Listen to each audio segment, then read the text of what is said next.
On 27th of November 2025, যোনটো last Thursday, মই মোৰ দেউতাক হেৰুৱাইছোঁ. I lost my father.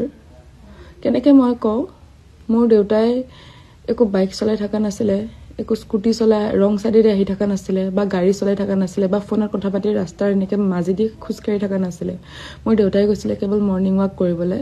In fact দেউতাই ফোন সেইদিনাখন ঘৰত এৰি থৈ গৈছে.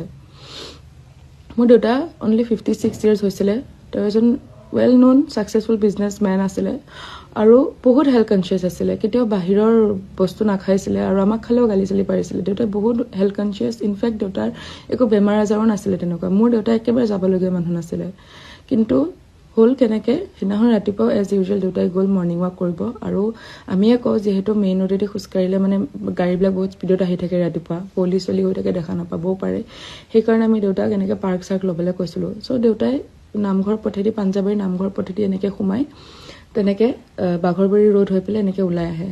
তো সেইদিনাখনো এজ ইউজুৱেল তেনেকৈ গৈছে ছেইম ৰোড গৈ পেলাই এই জাষ্ট হেপী কিডছ মণ্টেছৰী স্কুল বুলি এখন আছে, পাইছে আৰু সেইখিনি তাতে এখন অভাৰ স্পীড ডাম্পাৰে আহি দেউতাক খুন্দা মাৰিছে পিছফালৰ পৰা. ইমান সৰু ৰাস্তা দেই, ইমান সৰু ৰাস্তা এটাত ইমান অভাৰ স্পীড ডাম্পাৰ আহিছে, আহি পেলাই দেউতাক খুন্দা মাৰিছে. দেউতা গাৰ ওপৰেদি উঠি গুচি গৈছে, ডাইৰেক্ট পলাইছে গাড়ীখন.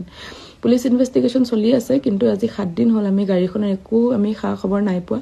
যিকেইটা CCTV কেমেৰা সেইখিনি জেগাত আছে সেইকেইটা হেনো বোলে বেয়া, আমি এতিয়া জানিবলৈ পাইছোঁ.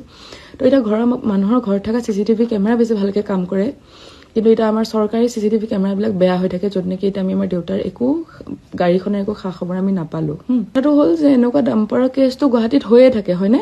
হৈ থাকে, কমন হৈ গৈছে আজিকালি. এই মানুহ মানে কুকুৰ মেকুৰী মাৰা নিচিনাকৈ ডাম্পাৰে মানুহক মহতিয়াই থৈ গুচি যায়, পলাই যায়.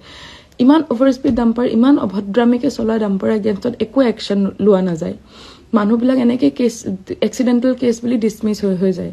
এইটো মোৰ ছেকেণ্ড টাইম. ফাৰ্ষ্ট টাইম আছিলে য'ত মই মোৰ মামাৰ ল'ৰা, মোৰ দাদাক মই এনেকৈ ছেইম ডাম্পাৰৰ কাহিলীপাৰাৰ সেইখিনি হাতীগাঁৱৰ সেইখিনিত ছেইম সেনেকৈ ডাম্পাৰৰ খুন্দাত তাক হেৰুৱাইছোঁ. এবাৰ দেউতাক হেৰুৱাইছোঁ.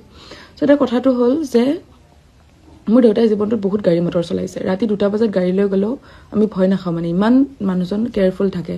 কিন্তু এইবাৰ কেৱল মৰ্ণিং ৱাক কৰিব গ'লেও এতিয়া মানুহ ছেফ নাই, একো একশ্যনটো লোৱা নাযায়. এইবিলাক ডাম্পাৰবিলাক হৈয়ে থাকে, মানুহে আজি কমনলি লৈছে.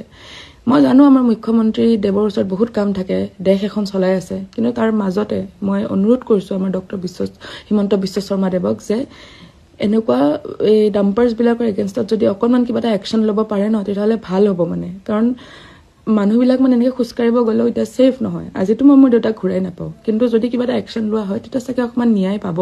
নহ'লে আমাৰ নিচিনা কমন মানুহবিলাকৰ ভোটটোৰ বাহিৰে একো ভেলু নোহোৱা হৈ গৈছে.